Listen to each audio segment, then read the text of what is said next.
Lun adalah kucing kecil berbulu putih yang suka bermain di taman.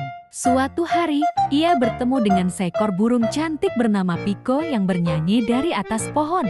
Mereka cepat menjadi sahabat, meski berbeda Luna. Berjalan di tanah dan Piko terbang. Di langit mereka saling menjaga dan bermain bersama. Saat hujan, Luna melindungi Piko.